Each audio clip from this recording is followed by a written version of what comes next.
साहेब सतपुरुष कवि साहिब के चरणों में कोटि कोटि प्रणाम। राम राम, सत श्री अकाल, सलाम वालेकुम। उम्मीद है आप लोग अच्छे होंगे।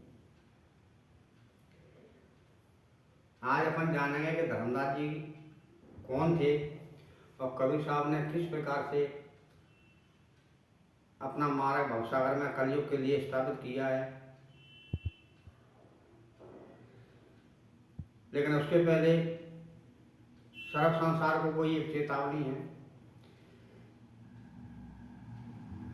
कि आप अपने आप को सुधारें। बीड़ी न पिए, शराब न पिए, सिगरेट न पिए, मांस न खाएं, झूठ न बोलें, किसी की निंदा न करें,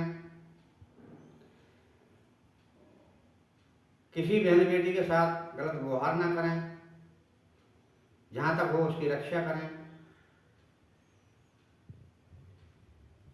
और बहन बेटियों को भी ये समझना चाहिए कि वो भी किसी प्रकार का गलत व्यवहार किसी से न करें। यही कबीर साहब की सर्व संसार के जीवों के लिए चेतावनी है। हमें ऐसा कोई कार्य नहीं करना जिससे कि हमें पाप लगे, क्योंकि हम जो भी कार्य करते हैं, गुरु महाराज कहते हैं कि जीव भले हिंसा करे प्रगति पाप असर हो। जीव भले से हिंसा करता है लेकिन प्रगति का पाप जो है जीव के सर पर लादा जाता है। इसलिए जहाँ तक हो सके वहाँ तक बचें। किसी भी जीवधारी को किसी प्रकार का कष्ट न दें, क्योंकि अपने शरीर को और अपने आत्मा को जिस प्रकार से कष्ट होता है, सर्व संसार के जीवधारियों को उसी प्रकार से कष्ट और दुख होता है। और सर्व संसार में सर्व जीवधारी पार ब्रह्म परमेश्वर के ही है। सबका मालिक एक है। ऐसा समझ करके, ऐसा सोच करके अपना कर्तव्य, अपना जीवन इस प्रकार से निर्वाह करें कि अपनी ओर से कभी भी किसी भी जीवधारी को अपनी ओर से किसी प्रकार का कष्ट ना हो। उसका भुगतान हमें ही करना होता है, कोई दूसरा नहीं होता। कई लोगों को कहते हुए सुना है कि कल किसने देखा है, तो ये बिल्कुल एक अंधविश्वास है। कल अपन ने देखा था, आज भी अपन देख रहे हैं, कल भी अपन देख रहे हैं। भले सब ये शरीर रहे ना रहे, लेकिन भुगतना जीव को ही है। 84 लाख योनि काल निरंजन ने बना करके तैयार की हैं। जीव को उनमें भुगतवाता मनुष्य योनि सिर्फ एक बार मिलती है, एक ही बार देता है। अगर इसमें अच्छे कर्म नहीं कर पाए, भवसागर से आप पार नहीं हो पाए, तो 84 लाख योनि में डाल देता है। फिलहाल अपन चर्चा करते हैं कि कबीर साहब ने अपने मार्ग की स्थापना किस प्रकार से की और धर्मदास जी कौन थे, भवसागर में कैसे आए, ये जानते हैं। तो धर्मदास जी सत्यलोक के वासी हैं और परमात्मा के अंश हैं। कलयुग आरंभ हो चुका था। सतपुरुष ने उनसे कहा कि सुकृत जी, उनका नाम सुकृत है सतलोक में, बोले आप भवसागर में जाकर के मनुष्य शरीर धारण करें, क्योंकि अब समय आ गया है, मार्ग की स्थापना करनी है। तो सुकृत जी सतपुरुष महाराज को दंडवत प्रणाम करके वहां से चले आते हैं। भवसागर में जब आए और कालनिधि ने देखा तो बहुत खुश हुआ। बोला कि इनको तो मैं चुटकियों में फंसा दूंगा, यानी बुला दूंगा, इनको कुछ याददाश्त नहीं रहेगी। और उसने वैसा ही किया। धर्मदास जी पूरी तरह से भूल चुके थे, उन्हें पता ही नहीं था कि हम कौन है, कहां से आए हैं।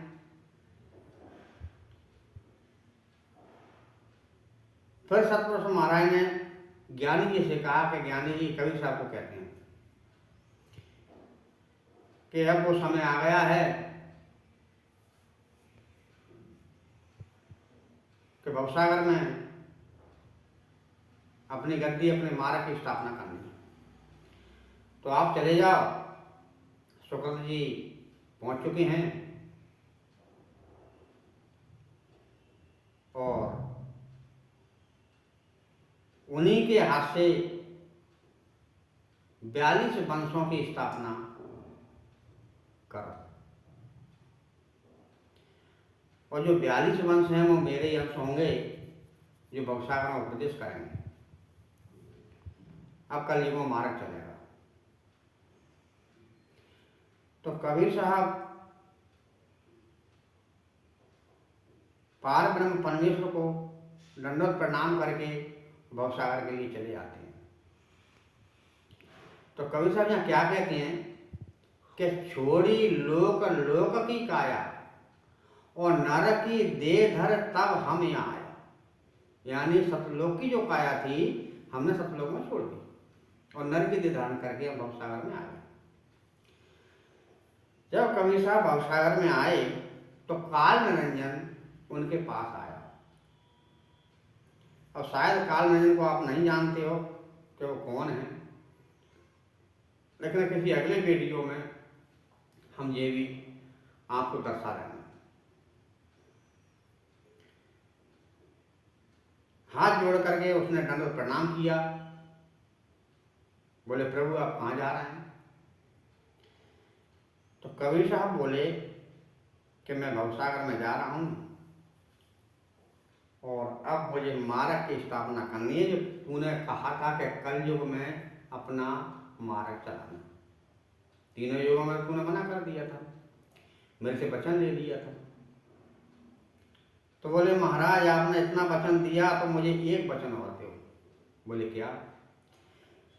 कि मैं तुम्हारे नाम से 12 मार्ग चलाऊंगा जिसमें तुम एक ही मार्ग चलाना।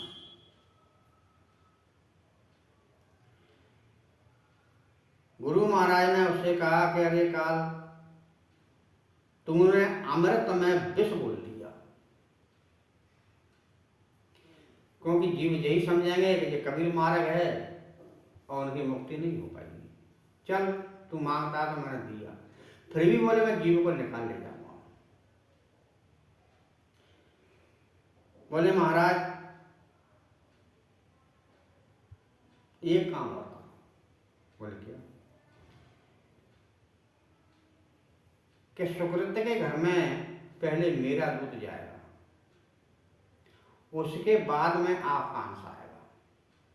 ये वचन मुझे और दीजिए, ऐसा हर वचन मुझे दीजिए और तब संसार गवन तुम कीजिए। ये निरंजन ने अपने मुख से कबीर साहब से कहा। मृत्यु अंधा एक दूत अपारा और सुकृत ग्रह ले अवतारा। यानी मेरा एक मृत्यु अंधा दूत है, वो धर्मदास जी के यहाँ पहले अवतार लेगा। उसके बाद में पहले दूत हमारा भाई और पीछे अंश तुम्हारा आई। बोले चल ये भी बात मैंने तेरी मान ली। कबीर साहब ने ये बात मान करके और भवसागर में चले आए। अब कबीर साहब किस प्रकार से प्रकट हुए ये हमने वीडियो में बताया है पहले वाले में।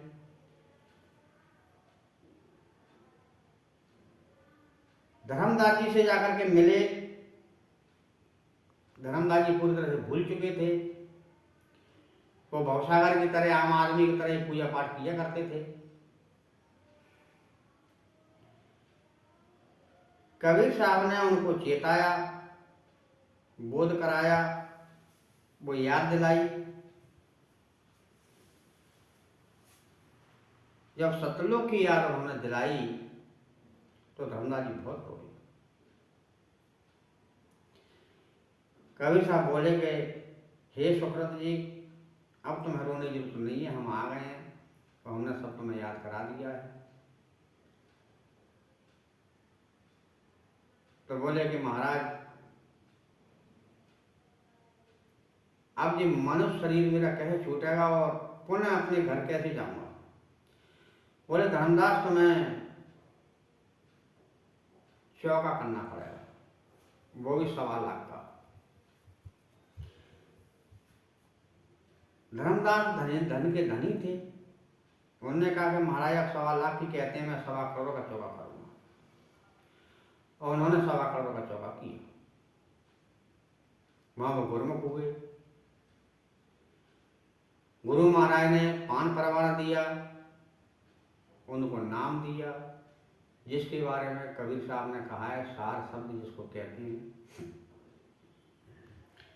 और वहाँ 1 लाख का सम उन्होंने दी कि धर्मदास तो लाख दवाई और सार शब्द 12 मिल जाए। दुर्मत हो तो ले छिपाई और एकमत हो तो दे बताई। जब तक जीव के अंदर 2 मतें हों तब तक नहीं बताना चाहिए। जब एक मते में आ जाए, हो जाए, पूर्ण तरह से विश्वास कर ले, तब उसको गुरुमुख करके ये बताना। इस प्रकार से कबीर साहब ने धर्मदास जी की उपदेश दिया। रहनी गहनी बहुत हैं, वीडियो बहुत लंबा हो जाएगा, ये सारी चीजें बताऊंगा तो आपको।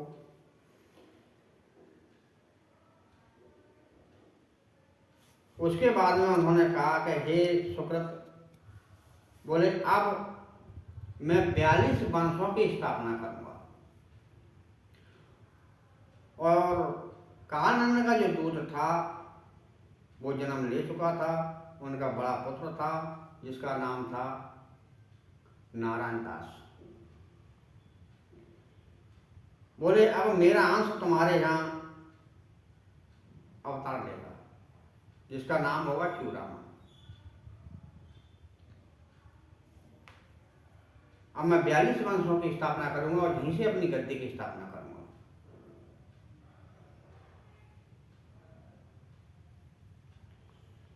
तो धर्मदास जी फिर से रोए और बहुत रोए। बोले कि महाराज, जब काल रंजन ने मुझे बुला दिया और आप कहते हैं कि मैं 42 वंश भेजूंगा, तो कबीर साहब बोले कि धर्मदास, तुझे उनकी चिंता करने की जरूरत नहीं है।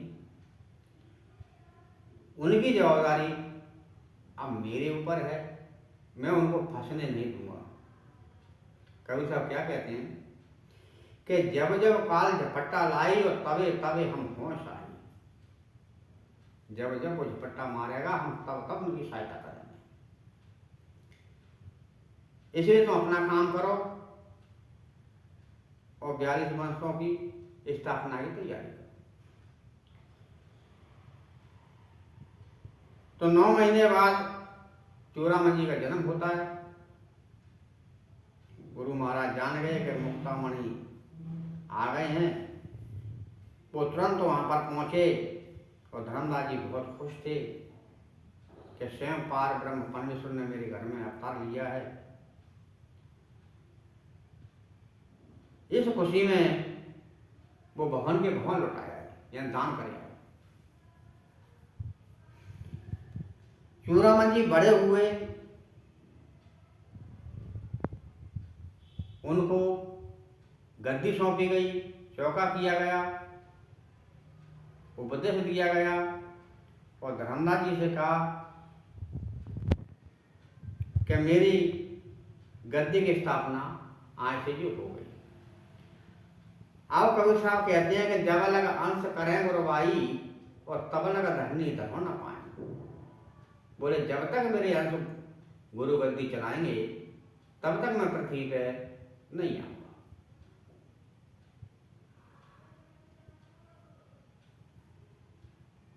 हे धर्मदास, जो जीव मेरे अंशों की शरण में आएगा सिर्फ मुक्ति उसी की होगी। गुरु महाराज कहते हैं कोट ज्ञान हम प्रगट भाका और सार शब्द हम पास ही रखा। सार शब्द अगर मिलेगा तो मेरे अंशों के पास मिलेगा, सर्व संसार में नहीं मिलेगा। हद हद के गुरु बहुत हैं, बेहद का गुरु और बेहद का गुरु पावे तब पावे नहीं ठोर, यानी खुद का ठोर। हद के गुरु तो बहुत हैं। अब हम आपको हद समझाए थे, हद किसको कहते हैं। जैसे कि आपका कोई मकान है, प्लॉट है, तो आपकी हद है, वो आपकी जगह है, आप उसमें कुछ भी कर सकते हैं, कोई रोक टोक नहीं सकता। इसी प्रकार से आज जैसे हम हिंदुस्तान में रहते हैं, हमारे हिंदुस्तान की हद है बॉर्डर तक, चाहे वो पूर्व में हो, पश्चिम में हो, तो हो दक्षिण हो, ये हमारे हिंदुस्तान की हद है। इसी प्रकार से तीनों लोगों की हद है, लेकिन सर्व संसार के गुरु लोग ये तीनों लोगों की सीमा को नहीं जानते, और सत लोग तीनों लोगों के अंदर नहीं। ये बहुत सुनने और समझने वाली बात है, इसको बकवास मत समझना, यही हकीकत है। और फिर आप मानो ना मानो, इसमें मुझे कोई फर्क नहीं पड़ेगा, साहेब को कोई फर्क नहीं पड़ेगा, क्योंकि मुक्ति होगी तो आपकी होगी, मेरी तो नहीं होगी। मैं तो मुक्त बैठा हूं, यही हकीकत है। ये सर्व संसार के ज्ञान मैंने सुने, वीडियो देखे, ग्रंथों को देखा, जाना, ये चीज जब संसार में मुझे नहीं दिखी, तो ये वीडियो के माध्यम से आप तक ये बात रखने की, पहुंचाने की कोशिश कर रहा हूं। आप समझो ना समझो, ये आपकी बात। अब एक बहुत अच्छी बात जहां सुन लीजिए कि काल निरंजन ने क्या किया कबीर साहब के आने के बाद। 12 मार्च को कबीर साहब से मांग ही लिए थे। अब निरंजन ने क्या किया,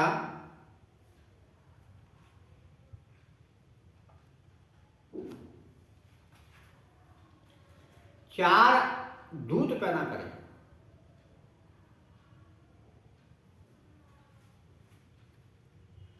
काल निरंजन ने 4 दूत पैदा करे और उनसे क्या कहने लगा, चार अंश निरंजन कीना और तिनको बहुत सिखापन दीना। बहुत प्रकार से, अच्छे प्रकार से उसने सिखाया। तिनते कहो सुनो हो अंसा, तुम तो आओ मोर निज वंशा। उनसे कहने लगा कि सुनो भाई, तुम तो मेरे खुद के वंश हो, मेरे अंश हो, तुम ते कहो मान सो लीजिए और आज्ञा मोर से पालन कीजिए। जो मैं तुमसे कहता हूँ वो मानिए और मेरी आज्ञा का पालन कीजिए। बैरी हमारे यहाँ एक भाई, नाम के कबीर जग माय कहाई। एक हमारा बैरी है, इस संसार में अपने आप को कबीर कहता है। भवसागर मैटन तो चाहे और लोग बसावत वहाँ है, कि भवसागर को मैटना चाहता है और यहाँ से जीवों को ले जाना चाहता है। कर छल कपट जगत भर मावे, मोरे रहते सभी छुटावे। छल कपट करके जीवों को मेरे रास्ते से छुड़ाता है और सतलोक ले जाना चाहता है। सत्य नाम अगर टेर सुनाई, जीवन कैसे लोग पठाई। सत्य नाम की जब टेर लगाता है और सत्य जहाँ से भवसागर से जीवों को सतलोक भेज देता है, वहां मेरा बस नहीं चलता उस नाम के आगे।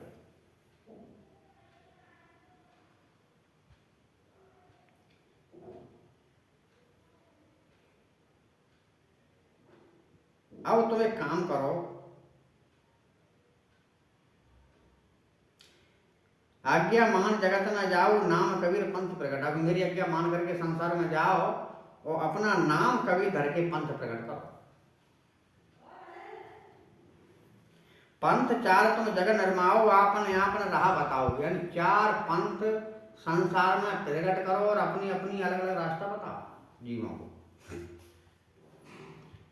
नाम कबीर चारों धर राखो, बिना कबीर न बचन मुख बाको। यानी चारों अपना आप को कबीर धारण कर लो कि हम कबीर हैं, और बेगर कबीर के मुख से वचन मत बोलना। नाम कबीर जब जीव आवे और करहु वचन तिनके मन भावे। कबीर साहब का नाम सुन के जीव तुम्हारे पास आएगा। अब वो जो चाहते हैं वैसे ही बात करो, वैसे ही काम करो, और जो उनकी इच्छा है वैसा उनको दो। ये पूर्ति मैं तुम्हारी करूंगा, ये कानून कहता है। जब श्रद्धा तनिकी दृढ़ होई और भेद भावना मान है कोई, जब उनकी श्रद्धा तुम्हारे में बिल्कुल निश्चित हो जाएगी तो फिर भेद भावना वो नहीं मानेंगे और नहीं समझ पाएंगे। तिन पर जाल आपनो डारो और भेद न पावे देख समारो, कि उनके ऊपर अपना जाल डाल दो लेकिन वो तुम्हारा भेद न समझ पाए।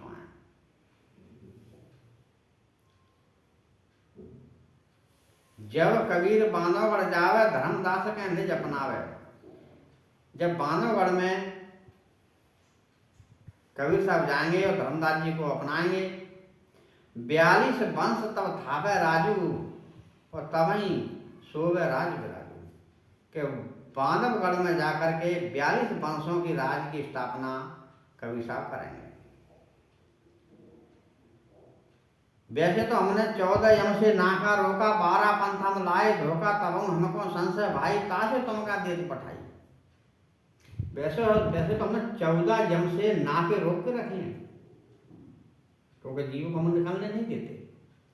और भवसागर में 12 पंथ से हमने धोखे लगाए हैं, 12 पंथ चला, फिर भी हमको संशय है कि जीव यहां से निकल जाएगा, इसलिए तुम्हें पहुंचा रहे हैं।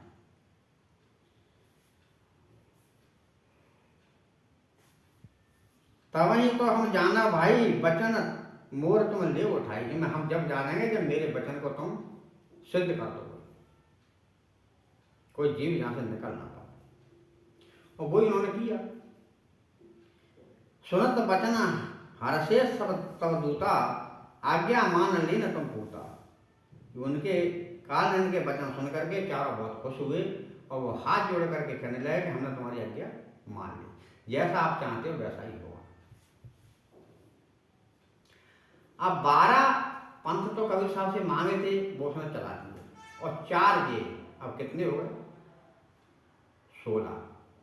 और कबीर साहब ने ना ही अपना पहला बताया, ना ही 10वां बताया, ना ही 16वां बताया, ना ही 17वां बताया, यानी कोई गिनती नहीं करी अपने पंथ की, अपने मार्ग की। अब ये 12 के बाद में 13वां आ गया। अब 13वें के बाद 14वां आने वाला है, 14वें के बाद 15 आएगा, फिर 16वां आएगा।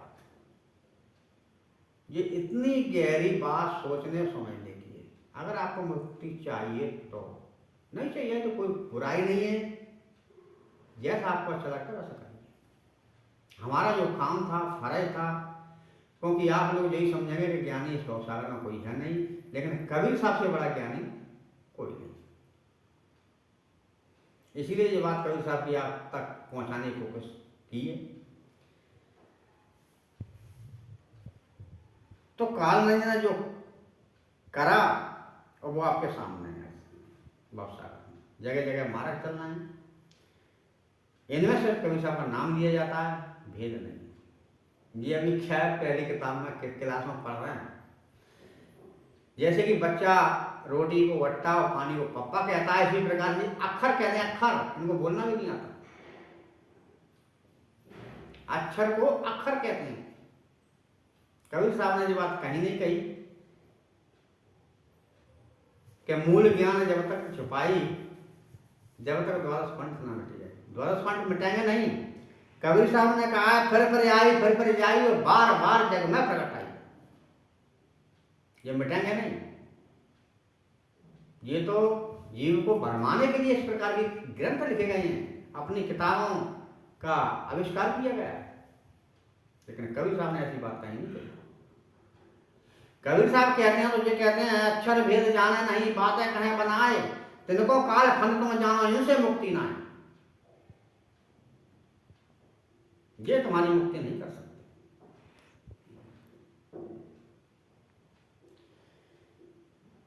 क्योंकि काल रंजन इनसे नहीं कर सकता। चाहे तुम्हें ओम नाम मिले, चाहे ओम तत्व मिले, चाहे अक्षर लोक मिले, ये तो 3 लोक के अंदर है, 3 लोक के बाहर नहीं। कबीर साहब ने 4था लोक बताया है, वहां किसी प्रकार की कोई रचना नहीं है।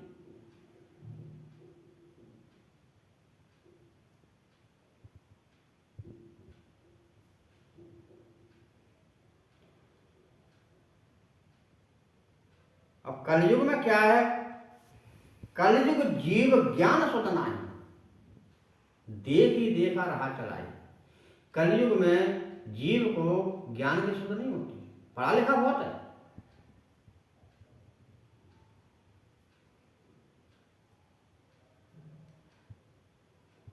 लेकिन ज्ञान किस प्रकार से होना चाहिए किसी को भी नहीं है। 3 लोग का ज्ञान किसी को नहीं है, तो चौथे लोग की बात तो कौन बताएगा। जहाँ कवि साहब क्या कहते हैं, बिन देखें बात देश की, बात करे सो कूर, वो आपन खारी खाता बीच परे कपूर।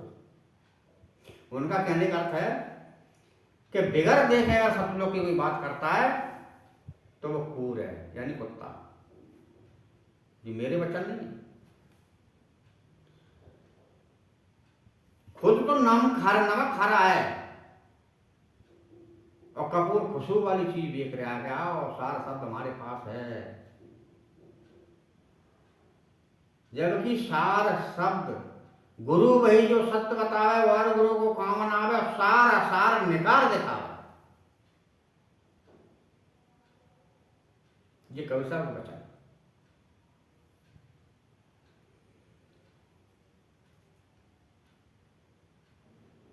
गुरु महाराज ने अपना महाराज स्थापित कर दिया,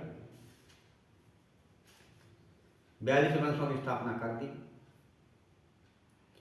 अब सबसे बड़ी गलती यहाँ क्या हुई है कि हम लोग क्या समझते हैं, उनकी बात को कोई आज तक समझ ही नहीं पाया। वंश गद्दी जो दामाखेड़ा में चल रही है, हम समझते हैं कि कबीर साहब ने धर्मदास जी के परिवार में ही होने के लिए कह दिया, ऐसा नहीं। कबीर साहब ने कहा था कि धर्मदास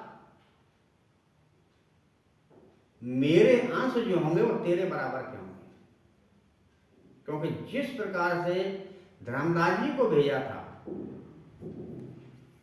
सत्यलोक से, तो धर्मदास जी तेरे ही बराबर के आएंगे, इसीलिए उन्होंने धर्मदास के वंश कहे। अब ये कहाँ प्रकट होंगे, ये निश्चित कबीर साहब ने कहीं नहीं किया। दामाखेड़ा में धर्मदास जी के यहाँ चूरा मंजी के अलावा किसी प्रकार का कोई अंश नहीं तो आया है और नहीं आएगा। अगर आप लोगों को मुक्ति चाहिए, भवसागर छोड़ना चाहते हो, कष्ट होता है, सब लोग जाना चाहते हो, कबीर साहब कभी लेने नहीं आएंगे, उन्होंने मना कर दिया है कि मैं नहीं आऊँगा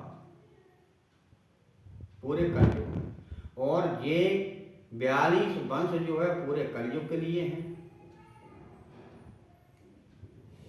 कबीर साहब के अंश होंगे जो स्मारक को चलाएंगे। दामाखेड़ा वालों ने 15-16 वंश कर दिए हैं, यानी 500 साल के अंदर, तो ये 15 साल में खत्म हो जाएंगे। आगे जीव के 84 जाएंगे क्या। कलयुग की अवधि अगर अपन कहें तो अभी कितनी हुई है। कबीर साहब जिस दिन पृथ्वी पर प्रकट हुए थे उस दिन कलयुग 2000 साल निकला था। आप ही लोग बताते हैं कि 1398 में कबीर साहब का अवतार हुआ था, और आज कितनी चल रही है, 2022। तो कितने हुए, 2624 कलयुग में। और रामपाल क्या कहता है, 5505 साल निकल गए। और भी लोगों को वीडियो देखा, वो भी कहते हैं कलयुग 5500 साल का ही है। बिल्कुल गलत है। कलयुग 4,32,000 बरस का है। और 5505 साल जब निकलेंगे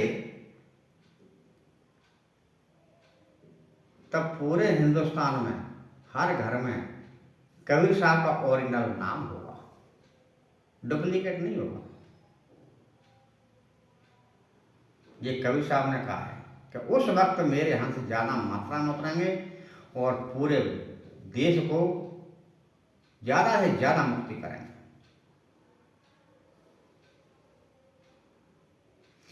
तो हमारा कहना यही है कि हो सकता है आपको भवसागर में कष्ट आपसे सहन नहीं हो रहा है, 84 का कष्ट सहन नहीं हो रहा है, कालमन का कष्ट सहन नहीं हो रहा है, क्योंकि वो तपस्या पर गूंजता है। ये बात बिल्कुल हकीकत है, गलत नहीं है। रामपाल ने जो बता ही दिया है आप लोगों को। तो आप उन मार्ग को ढूंढिए जो कबीर साहब ने स्थापित किया है। कबीर साहब के आंसू को ढूंढिए जो भवसागर में है। आपकी मुक्ति हो जाएगी, 100% हो जाएगी, कोई रोक नहीं सकता। क्योंकि गुरु महाराज कहते हैं वो सब नाम किसको, मस्तक किसको नवाता है? काल नहीं। वंश छाप देखे जे साता और ताय देख काल नवावे माथा। जब आप उसके हाथ से जाकर के पान परवाना लेंगे, नाम लेंगे, वो गुरुमुख होंगे, उसके शिष्य बनेंगे, तब वो आपको पान परवाना देगा। बस काल ने उसी को मस्तक नवाएगा, अन्यथा किसी को नहीं। यहाँ तो क्या करेगा जी बताऊं? रक्त का कला दिखाए अंतकाल भक्षण करे, जब जीव पछताए जब काल के मुख पर। इनको दृश्य दिखा तो दिए उसने, इन्हें देख भी लिए हैं। ये कहते हैं ना हमने देखे हैं, और इनको तो वही काम करेगा, भक्षण ही करेगा।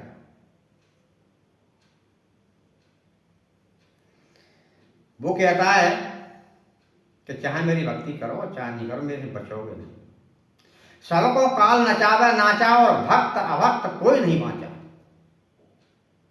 ये उससे स्वयं के वचन है।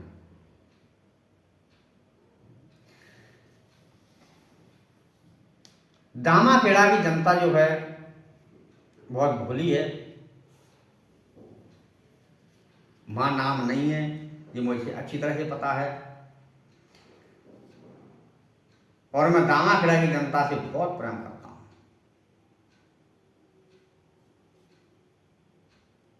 इसलिए दामाखेड़ा वाले आप जरूर देखना इस वीडियो को, और हो सके तो अपने से भी प्रेम करना।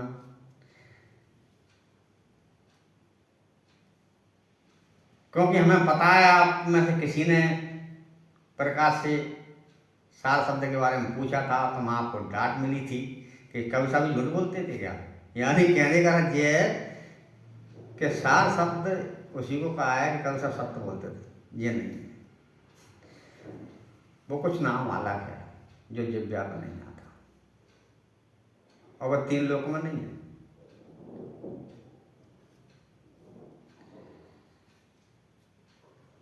हम आपके पास आना तो चाहते थे लेकिन नहीं आ पाए। मनुष्य शरीर धारण करके बैठे हैं, कई मजबूरियां होती हैं। शायद आज बहुत कुछ समझा दिया है, अगर आपकी समझ में आएगा तो। और हम चाहते हैं कि वीडियो को लाइक करें, सब्सक्राइब करें, शेयर करें ज़्यादा से ज़्यादा। कोई बात आपको पूछनी हो तो कमेंट करें, या फ़ोन नंबर मेरा है उसमें। बेधड़क होकर के, बेझिझक होकर के आप पूछ सकते हैं। हर प्रश्न का उत्तर दूंगा। अब वीडियो को हम यहीं विराम देते हैं। अगले वीडियो का इंतजार करें। शायद